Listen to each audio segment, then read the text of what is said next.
We're going into our last panel. I want to invite up Kit, Hope, who am I missing? Seko and Diondra. We're going to talk about empowering the Black community through real estate. You all ready? Ready. You know what? I'm going to start at this end since you sat here. And if we could start by just understanding a little bit about each of you. Who are you? What do you do in the real estate space? We're going to go down the line. Hello, everybody. Good afternoon now. Y'all are looking great out there. My name is Kit Lockett. I am the broker and owner of Opulent Realty. We are a Black-owned, operated, all-woman real estate team out here in Hampton Roads. I got into real estate by accident. I was a therapist by trade and started watching HGTV. My husband was like, we should start buying investment properties. Our realtor at the time, just started kind of slacking off. So he was like, hey, how about you do it for us? Sure. And then he was like, well, my friend wants to buy a house. What about him? Okay, well, then my neighbor wants to sell their house. What about them? So I got into real estate strictly by accident and just happened to get really good at it. That's enough said. Nice to meet y'all all. I never did that part. Hi, my name is Diondra Gray. I am a senior mortgage loan officer with Archer Mortgage. I also own a consulting company, a real estate and finance consulting company called DG Company. I came to Hampton Roads by way of the military. I served the United States Navy. Shout out to veterans and active duty. And I was going to leave, but I saw the growth that was happening and I didn't want to miss it. So I decided to put my landmark here, and I've been growing as a business owner. So grateful to get to know so many people here, including Kit, who's been a part of my journey. So seeing it come full circle is pretty amazing. So I'm Hope Sinclair. I'm actually from Chesapeake, and I got into real estate back in 2010 when I dated a man who was super cheap and didn't want to pay a realtor to manage his properties. So I had to do the research, and I started managing his properties, and I was like, oh, you'll be paying me for the rest of your life as long as you own these properties. So that's how I got into real estate, and then I bought my first one in 2007, and then I bought my second one in 2016, and I can't stop buying them now. It's an addiction then. Okay. I'm Seko VArner. Our firm is Positive Vibes Ventures. That's our overarching umbrella firm. We have in the real estate space, my wife started a firm called Generational Roots, and she hired me. I'm not sure why, but my background in real estate really kind of started with my parents. We lived in Brooklyn, New York. Any New Yorkers in the house? Okay. UK all day. So we lived in Brooklyn and we moved to Columbus, Ohio, but I remember as we were leaving, my uncle and his aunt, they had the opportunity to purchase the apartment that they were living in because they were going to turn that into a condo. And my aunt and uncle were saying how stupid it was. And my father said, hold up, you get a chance to own where you live? And they're like, we don't want to do that. We just want to pay rent. And my father kind of pointed at me. I must have been at like 7 or 8. And he said, you're going to own your first property. You're going to own property. You're going to own property. He did stuff like that. It was kind of weird. But after I graduated from Hampton, I bought a property with one of my mentors. And I rented out rooms. And then I got married. And I actually helped my fiance, my girlfriend. I helped my friend. She ended up becoming off. But I helped my friend to get her house when she saw me buying a house. And then, we got engaged and we got married and things of that nature. But later on, I got back into real estate because she wanted to get rid of that house we had in Norfolk. She thought it was in the ghetto. I thought it was ghetto adjacent. We sold it, moved into her house. Later on in 2020, I had a neighbor whose house started looking run down. And I said to him, hey man, you need to cut your grass, you're gonna lose your house. And he said, we about to let the house go. And I had just started doing some research on how to broker deals. And I said, hey, I can help you. And we did our first flip. We opened up our company, did our first flip, then we did a buy and hold, and then we've been doing fix and flips, and now we have 2 in Franklin that we're about to turn into buy and holds, and we're looking to keep going. And that's kind of how I got involved in the space, learning how to sell the money. And so my niche right now is really helping people to access the capital. Yes. Dope. All right. I was gonna let you keep it. I'm curious to understand kind of a day in the life of, right? A day in the life of a broker, a day in the life of an investor. I was on the phone with a gentleman on the way here, and you would think he's at the point where like he's not still having to hustle, but he's like, nope, actually I started the day in Newport News, and then I was back in Norfolk, and then I had to go back to Newport News, and then back to Norfolk, and then tomorrow I'll be in Warsaw, and then Virginia Beach, and I'm just like, wait, really, like 40 years in, you still, so give us a day in the life in terms of where you sit from a real estate perspective. I work in the schools. I'm a teacher during the day. I help students who have special disabilities to learn algebra. So between teaching and between writing IEPs, I'm looking at wholesale deals that come across my email desk. I'm searching the MLS to see if there's anything crazy that we can look at. And I'm just doing some other searches on PropStream. And then when I get off of work, then I do my consulting work. And then we're trying to find properties, and I'm trying to find people I can help get money. So that's what my day kind of looks like. So I too run a nonprofit organization called Communities and Schools of Hampton Roads. So during the day, I am there. But don't worry, during the day I get real estate calls. So my tenants, one water heater burst, so I had to make the calls to fix that, and that's all still while I'm at my I call it my day job, and then this is my night job. I might have a client who wants to see a house, and we can go see houses right after the day job. So I service the entire area too. So throughout Hampton Roads, we can be in Newport News, and then we can make our way to Chesapeake or Norfolk. So yeah, the day, it depends on the day. From an investment standpoint, I am in short-term rentals. I started out like some of these ladies, and I had long-term rentals, and I decided I didn't really like it. I'm very attached to properties, and I really almost would have like a whole breakdown when I saw the condition of a house when the person moved out. And that was only 10% of the time. Most of the tenants were good. But I had this vision. I think we all come in like, how much cash flow do you want to make? I'm real analytical. So if I got 30 houses and I do 300 per house, I could do 10K a month for years, right? That was the retirement plan when I was 24. And then I got to house number 2. I'm like, that ain't me. I got to get it faster than that. And so I'm from Hilton Head Island, South Carolina, where I do hospitality. I manage hotels and restaurants since I was 16. It's my dream job. It does not pay as much as what I decided to go into. And so, although I'm in real estate and I was doing really well, I wasn't happy. So I tell people, you don't gotta love what you do, but you need to find some balance that makes you happy. For me, it was Airbnb. And so I started that. This will be my 7th year in Airbnb. It is very demanding. I tell people I actually had a class. In 2020, I had a class where I charged $2,500 per student for you to sit in my class. Go through all fundamentals. We do a tour so you can know not to do it. I'd rather you spend $2,500 with me than somebody play you for $5,000 and $10,000 and sell you a dream and it's not real. It's a customer service business, and so one of my properties, the water just got turned off. I just found out about an hour ago, so that's in the middle of the day. That doesn't typically happen, but it's something that has to, get solved. And so for me, when I came into this business at 24 after the military, it was hustle and bustle. I had no restrictions. I worked around the clock. But being married and divorced, and now want to get married again and bear children, balance is number one for me. I work strictly off of a calendar. There's no emergencies if it's not a real emergency. And so I guess it would depend on where you are in your life and what your goals are. But for me, my quality time with my family and friends is extremely important. Everything else gets prioritized. When we get to take care of it, that's the day we're going to take care of it. And it's actually allowed me to be more effective and nicer and understanding when I'm dealing with my clients, because I'm not all over the place, because we all wear many hats. And so at 34, I'm happy to say I graduated here with a lot of heartache and stress and mistakes.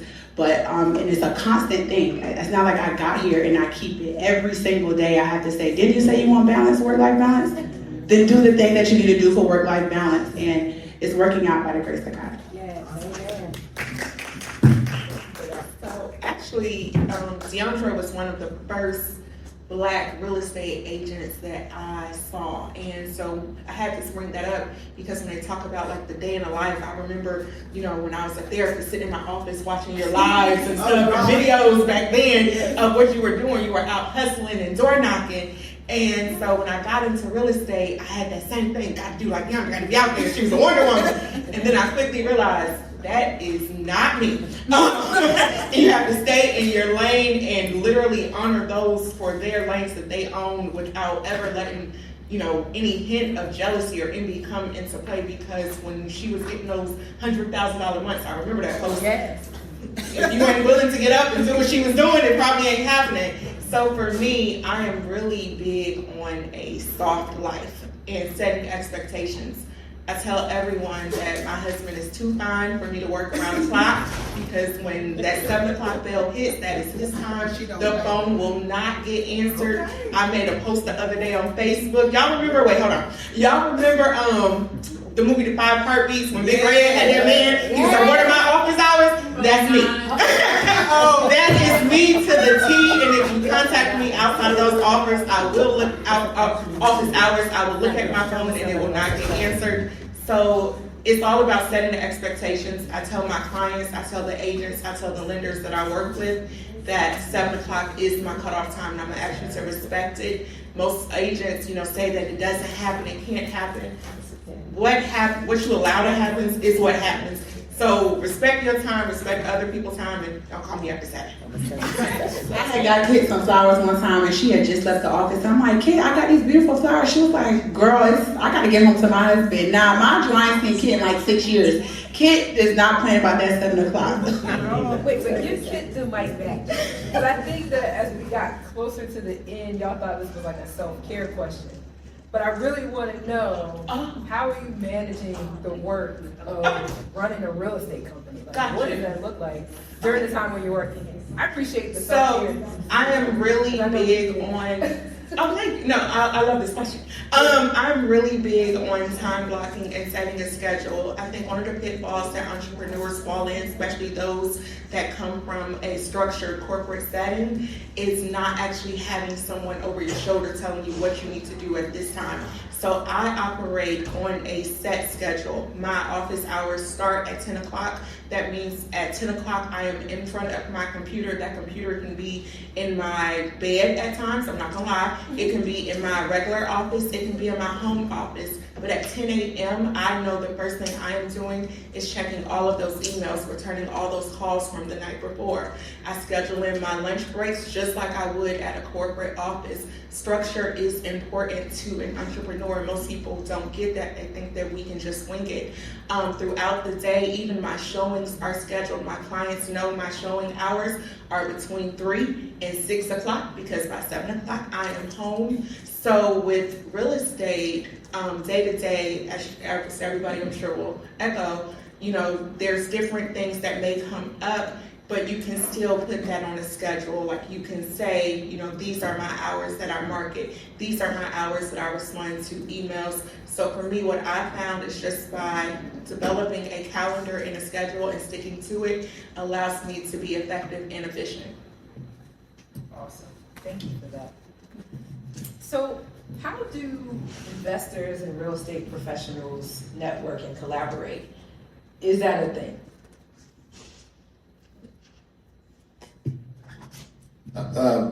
Join Black Brand. Shameless plug. Yeah, I do think that it's so important that you can find a community of people that can continually feed you with new information. You know, one of the things that I do is I scour social media, normally just kind of YouTube it, and I'm looking for somebody, and the algorithm is now feeding me people that are talking about creative financing, people about who are doing property development, you know, and then when I find them, I try my best to make a connection with them. You know, I was telling somebody, that's my mother-in-law, I call her my mom. I was telling her how when I first heard about Major Carter, I got a chance to interview her on my podcast, and they sent me a copy of her book. And after I interviewed her on the podcast, and after I read the book, we drove from Virginia Beach to the Bronx, interviewed her, videotaped Bronxlandia, videotaped the Boogie Down Grind, and drove back home to Virginia Beach. Because it was just that important for me to make a really deep connection with somebody. So I think it's important to find out where they are, find a person you resonate with, and then go out of your way to make a connection that'll continue repaying you. You know, it's kind of like planting seeds. So that's what I do. So I've only been licensed as a realtor since 2021. COVID brought downtime to everybody, so that I capitalized off of it. However, I don't advertise. I do one house a month because it is out of my capacity, and I only do that through word of mouth. So I sell to one friend, and that friend has a friend who has a friend who has a friend, and that's my 12 per year.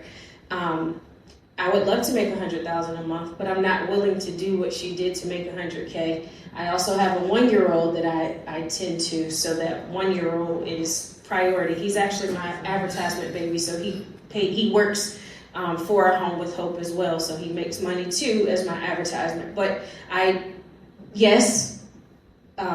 networking is very important, but I don't have the capacity. So. And I don't have a husband that I get home to at 7, but it's a 1-year-old. It's probably the same. I do want to say that $100,000 month I did was the smoothest month of my entire career. And it was because quick story if I can. So we had a hurricane happen in Florida. So for me, for networking, I don't stick in 757. I was making at least $200,000 a year up into upwards of $450,000 a year. I travel because what I learned in this area when I came here, it has evolved over time. Back then, people were slow. They were behind. When I say slow, I'm not talking about education. They were living in boxes. And I was young. I'm seeing things different. I'm like, why does it take 30 days to close? Why is that the answer? That's not really the answer. So I went to Cali, they're ahead of us. I went to Denver, I went to conferences. And when you're there, you actually find your bubble of people who believe like you. They're thinking big like you, they're hungry like you. And you stay, you get fed about 3-4 days, you have a good time, you party at night, you go home, you're on fire for 6 months. So then when I came here, you don't want to always have to leave your area that's thriving. So you start looking for people, but you want people to have certain conversations. So if you're in real estate, you want to partner with investors, you want to go to a lot, you want to spend a lot of money on dinners, you want to spend a lot of money on lunches.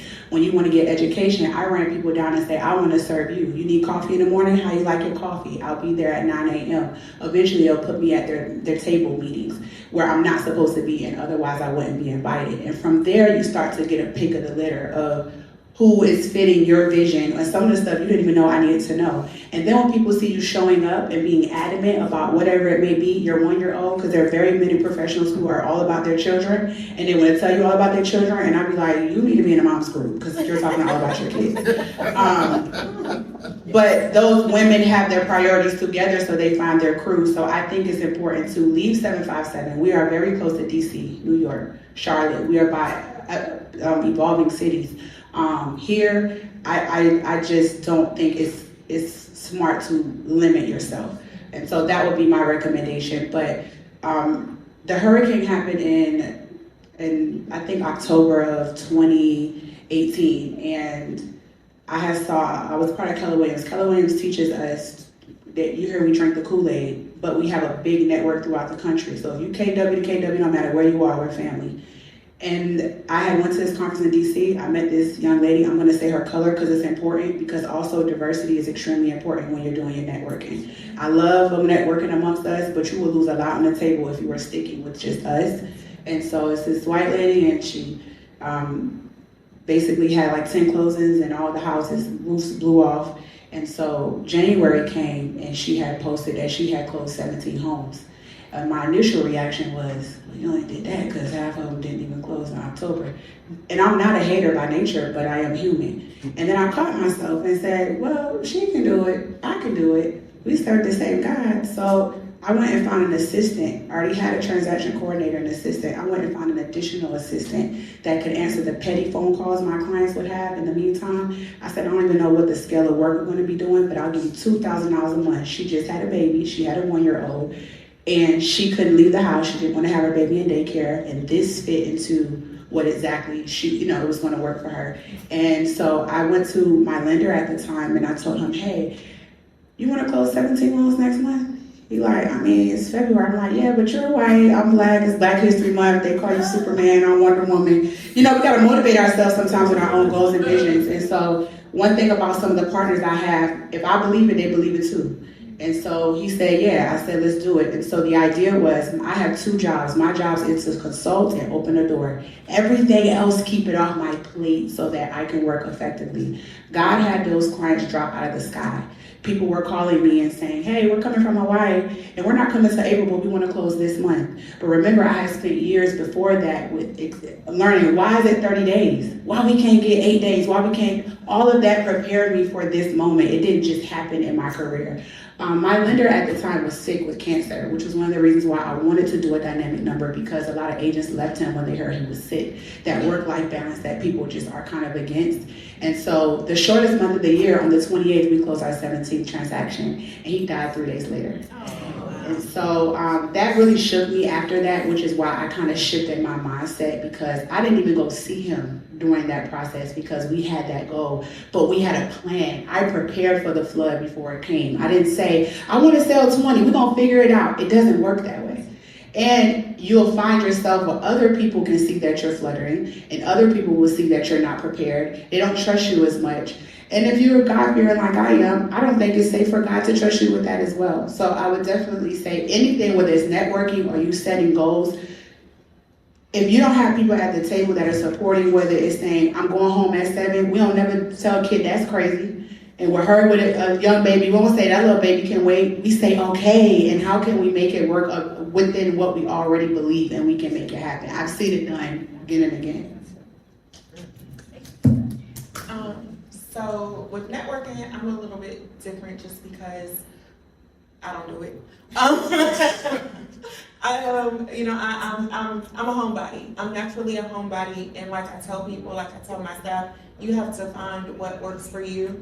I'm not on Instagram. I'm on TikTok just for fun. All of my business comes from word of mouth or Facebook. And again, I set my goal. I told, my mentor told me to set it higher. And some people say it's low. We're in an open forum, so I'll share. As long as I make $30,000 a month, I'm good. So, I'm not trying to be out in the rat race, and I've been blessed, and God has always given me a way to hit that goal, whether it's a rolling total or 1 month is 60, the next month, honestly, I can't have a 0 month. It happens.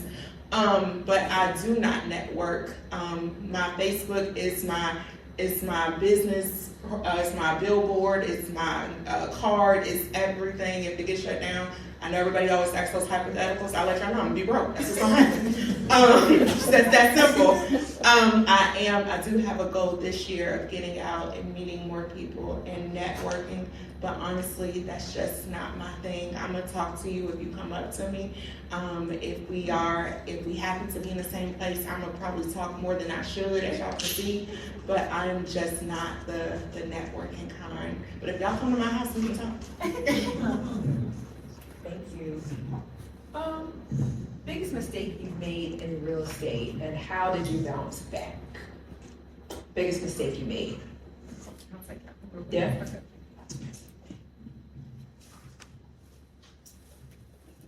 As a broker, the biggest mistake I've made in real estate was having an all-inclusive model at first. In any field, I do believe that there should be a certain amount of exclusivity, and that's not, and I get it. Most brokerages are everyone come, everyone join.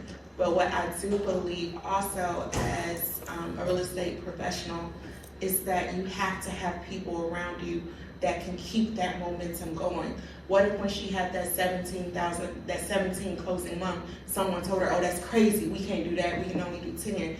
having the wrong people around you is the biggest mistake you can make in this field. You need momentum. You need people that are willing to get out there and hustle. So for me, my biggest mistake in this field was having people around me that at first did say that, hey, you can't do it the way you want to do it. You can't do it looking like you look. You can't do it sounding like you sound. You can't do it with your limitations. So that was my biggest mistake at first, was listening to and having the wrong type of people around me.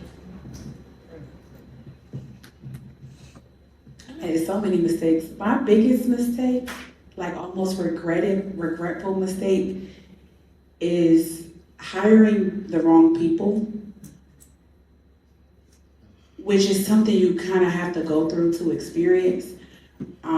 But a lot of why you're hiring and how you're hiring is true. Most companies cannot grow without hiring, but you almost hire people you know are going to stay and need you, and that's kind of the wrong route to go.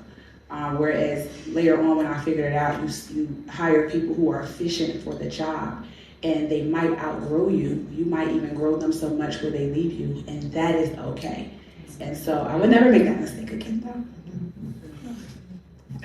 My biggest mistake is probably waiting from 2010 to 2021 to get my license. I could have been a broker by now, probably, if I would have done it right. And then my problem too is I don't want to hire anyone. I want to be responsible for Hope and Hope only. I don't want nobody responsible for me.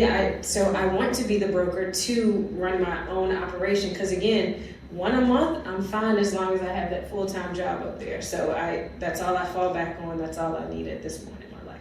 And I'm a lot older, so I don't have the galls to go out and knock on doors or solicit or anything like that. So again, just waiting so long to do it was probably my biggest mistake. I have a laundry list of mistakes. But you stated hiring the wrong person. And that's one of the mistakes I'm struggling with right now. We hired the wrong contractor. Set a meeting with him. Yeah. So I would definitely say hiring the wrong person and not firing them quick enough. Yeah. Not firing them quick enough. Okay, so the purpose of this panel, right? I mean, is the purpose, the mission of Black Brand. This is about empowering the Black community. So for those listening, they might be thinking, is there truly enough for everybody? Is there enough for anybody that wants to enter real estate? How would you answer that? I would say yes. I live in the concept that we live in abundance. So I would definitely say yes. And the great thing is, Michelle Bryan did an excellent presentation yesterday on 7 of the opportunities that don't require you necessarily to only be an agent. So I think there's enough room for us all. Oh. I mean, that's the answer. That's my answer. Yes. Yes. And if you think it's not enough, it's a you thing. Yeah. See why it is that you're feeling that way. It's not. There's no person in this room that can compete with me, because we're really not competing. Kit has a certain type of market. You see how she got all her do's and don'ts. I got a list of do's and don'ts. I got a list of do's and don'ts. And actually, if you flip your mindset, if you had to get everybody taken care of, you would be overwhelmed and you would lose. So isn't it beautiful that all of us get to share the opportunity to take care of everybody? And I think that starts to make everybody chill out and feel better. Yeah. Good. So great segue then to my last question, which is advice for young investors, young Black investors looking to get started. What do you tell them? I tell them to get a mentor, and that every problem that they're going to face can be solved. If you understand that, then you'll be good. But you're going to face problems, and you want the problems to be faced so you're able to handle more problems in the future. Hopefully that makes sense. And I totally echo that. And the biggest thing is just do it. Just take the leap. So Save your money and live minimally. it's something that a lot of people have no choice but to do in their 40s, 50s, and 60s. It ain't an option no more. In my 20s, the best thing I did was live in a one-bedroom apartment, keep that car note low if you have anything, and save as much as you can. My 30s are a lot easier because I made that sacrifice in my 20s. And if you miss the 20 mark, you could do it in your 30s and 40s, but pick a period where you just say, I can't do the lunch, I can't do the dinner, I can figure my hair out, something gotta go. Some stuff we just gotta do, but that sets you apart from the discipline. And when you discipline that, your finances and your wants, everything else starts to fall in line.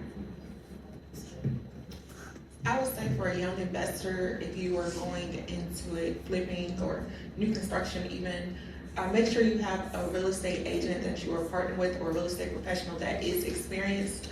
I just did a deal where I was the second agent on the deal.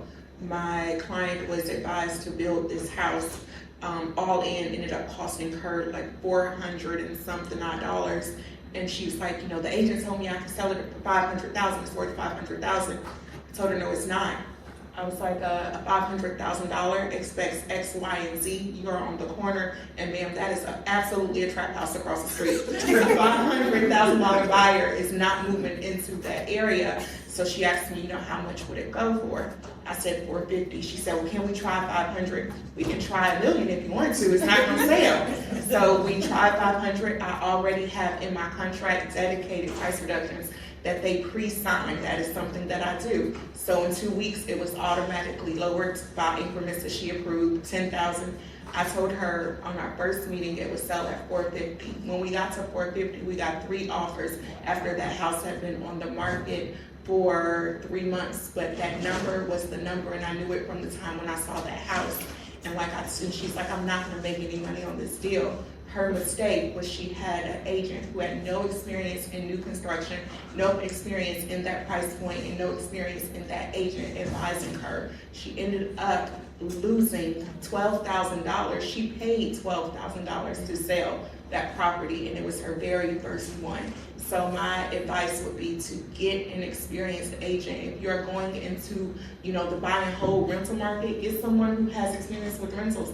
I'm not the agent for you for that, because I'm going to tell you to evict everybody because I don't got time. Don't do that. If you're going to build new construction, I'm good for that. I'm sure Diondra's good for that. But get somebody who is experienced in the field that you're looking to invest in. That's good. I have to ask a bonus question. This is for the people that see, because we had people that left just a second ago. This is strategies. What strategies can Black investors use to enter the real estate market, even with limited capital? I assume none of us had a ton of capital when we got started. How'd y'all do it? Joint ventures and partnerships. Joint ventures and partnerships are key. If you can find some people to do strategic partnerships and joint ventures with, you can really take over. So find those people, come with those ideas, joint ventures and partnerships. Expound on that though. What does that mean? What does that mean? All right, so, okay, good.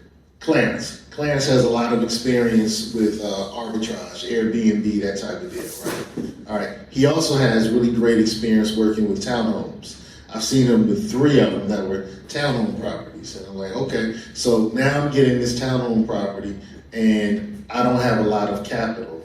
I know he has ways to get capital.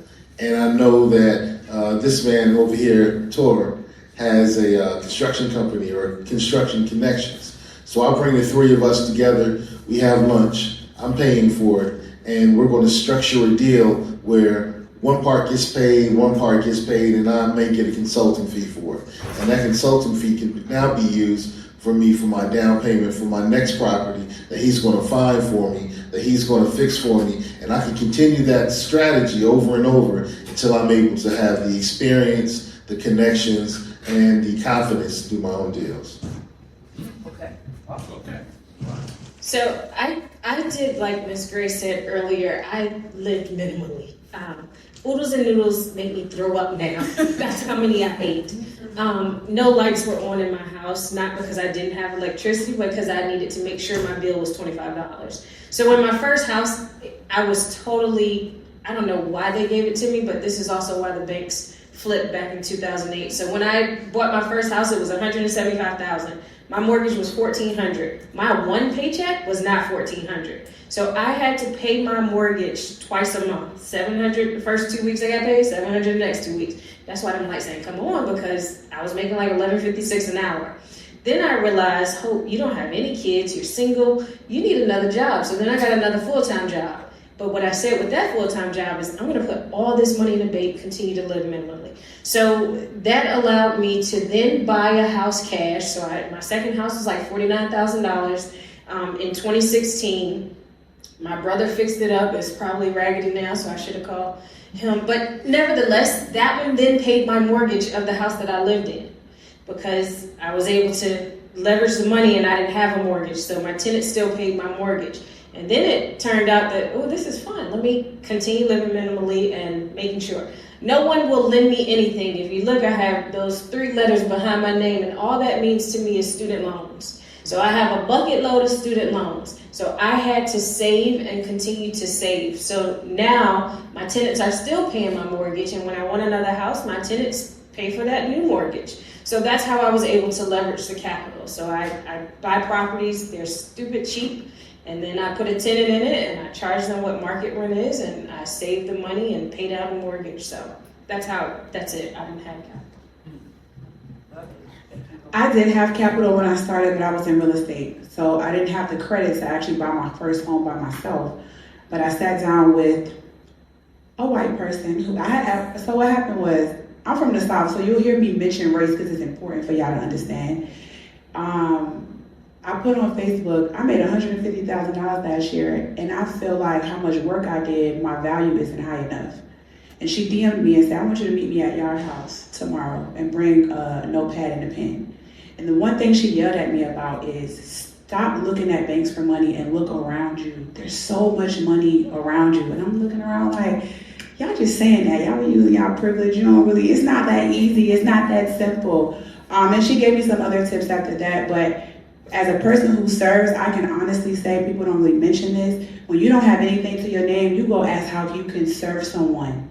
And when they see how you're willing to work and serve, they will educate you and they will put you in position. The root of a lot of what I've been able to learn is education. That's extremely important. It's some places that money just cannot put you. It's some places that people will say, it's so many people who have money, they don't even know what to do with it. They ask you, hey, I got 100,000 sitting around. You know how I can make 10K off of it? You can take his strategy now. You didn't need a penny to get started. And so I'm kind of old school, even though I'm a little younger. Hard work beats talent. That has not changed. And so the money discipline is extremely important. You can't skip it and think you're going to be able to do all the other phenomenal things. So I would say that in between leveraging credit, which means you need to find somebody who could teach you finances. If you don't understand money, it's going to drag you and it's going to win forever. That's extremely important. And then of course, as you're getting all these people on your Rolodex, challenge them, ask them questions. Don't assume because they're giving you information is correct. Ask a lot of questions. If you start getting on their nerves and you irritate them, they're probably not for you. And you keep going and going. I'm 30-some years old and I'm still looking for new mentors to transition out of my current mentors. So I think, if y'all remember back in the early 2000s, there used to be all these radio commercials, learn how to flip houses with no money, out of pocket. You go there and at the end they want you to buy some course or buy something or another. I am real old school and I believe that there is no such thing as free money. I can give a couple examples where you can kind of make something out of nothing.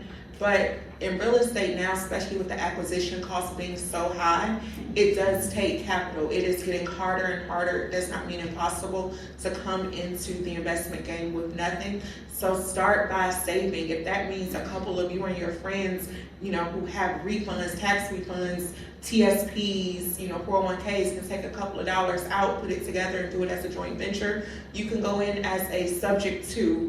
One of my first properties that I acquired, I did not own it technically. Someone else owned the property. I said, hey, if I can get a contractor to come in and fix it up, I got my contractor to agree to be paid at closing, put in a couple of dollars for materials, because again, it still takes something, but at the end, we all ate, that was a really cheap way to get to the end goal, which was a finished and rehab house with bare minimum out of pocket. So if you can get into or find some subject twos, that is a really good way to get in without putting out a lot of capital. Wholesaling still works. I have a wholesaler, I just closed on a deal, and when I looked at it, I was like, wasn't really ethical, didn't like it, because the buyer, the original owner got $5,000. That wholesaler walked away with $30,000 of that buyer, of that owner's equity. I was the buyer, I did not know this, would not know it until looking at the closing documents.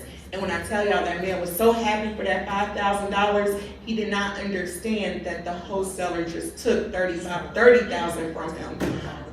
So that is another way to get in it. The wholesaler literally put nothing in it and walked away with $30,000 that they'll turn around and use for whatever purposes, more properties, because he's a flipper too. But if you're ever looking for a way to get in with probably absolutely nothing but a pen, wholesaling would be, and maybe a ticket to hell, would be wholesaling. Y'all give it up for this time. I know y'all can do better than that.